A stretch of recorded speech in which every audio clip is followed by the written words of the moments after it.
اب حواس میں کی رنگینیوں اور نقش و نگار کی طرف اشارہ کرتے ہیں تو کہتے ہیں میں نے یہ کہا، میں نے وہ کیا، دیکھو یہ چاند ہے، یہ ستارے ہیں، یہ چاند اور ستارے وہ ہیں جن کی طرف میں اشارہ کر رہا ہوں۔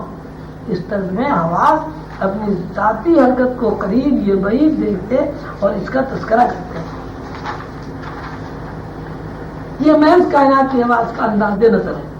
یہ وہی حواس ہے جو فرد کے اندر میں بن جاتے ہیں اور اشارہ قریب و بعید کے ذریعے اپنی تکرار کرتے ہیں۔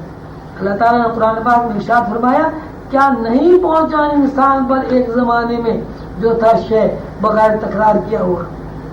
کبھی انسان ایسا وقت یعنی حواس تھا جس میں تکرار نہیں تھی، پھر ایسا وقت یعنی حواس ہوا جس میں تکرار ہے۔ یہاں صرف دو ایجنسیاں زیر بحث ہیں، ایک حواس نمبر دو، ایک حواس نمبر دو حواس کی تکرار، یہ دونوں ایجنسیاں ایک یونٹ ہیں۔ اس مطلب کی وضاحت اللہ تعالیٰ نے قرآن پاک میں سورہ آل عمران آیت 27 میں فرمائی ہے۔ اس آیت میں اللہ تعالیٰ نے اپنا دستور العمل بیان فرمایا۔ اللہ رات کو داخل کرتا ہے دن میں اور دن کو داخل کرتا ہے رات میں، تو زندگی کو موت سے نکالتا ہے اور موت کو زندگی سے نکالتا ہے۔ رات حواس کی ایک نوع ہے اور دن حواس کی دوسری نوع۔ رات کی حواس کی نوع میں مکانی اور زمانی فاصلے مردہ ہو جاتے ہیں، لیکن دن کی حواس کی نوع میں یہی فاصلے زندہ ہو جاتے ہیں۔ اگر ہم اس بات کو وضاحت سے بیان کرنا چاہیں تو یوں کہیں گے کہ زندگی اور موت، رات اور دن، شعور اور لاشعور کی الٹ پلٹ ہو رہی ہے۔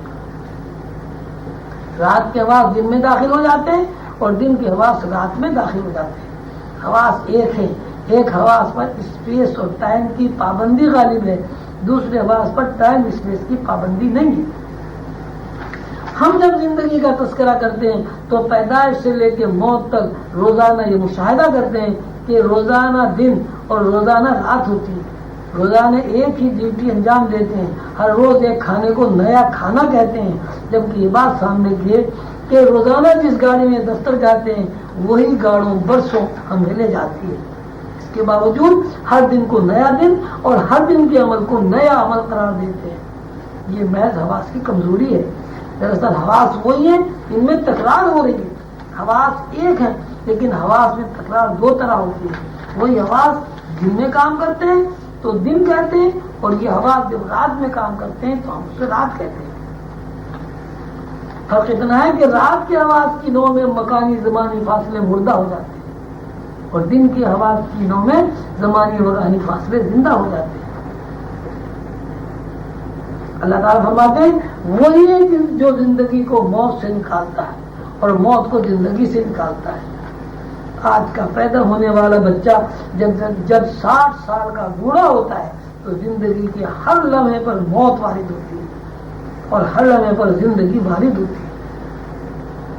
اگر بچپن پر موت وارد نہ ہو جوانی زیر بحث نہیں آئے گی۔ 1 سال کا بچہ 2 سال کا اس لیے ہو جاتا ہے کہ جب 1 سال پر موت وارد ہو جاتی ہے تو نتیجے میں دوسرا سال پیدا ہوتا ہے۔ اس کو اس طرح کہا جاتا ہے کہ اللہ زندگی کو موت سے نکالتا ہے اور موت کو زندگی سے نکالتا ہے۔ اس طرح کا انکشاف ہمیں روزانہ خواب کی دنیا میں ہوتا ہے۔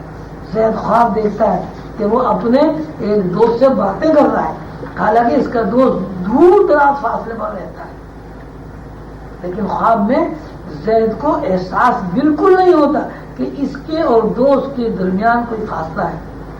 ایسے خواب میں مکانی فاصلے صفر ہو جاتے ہیں۔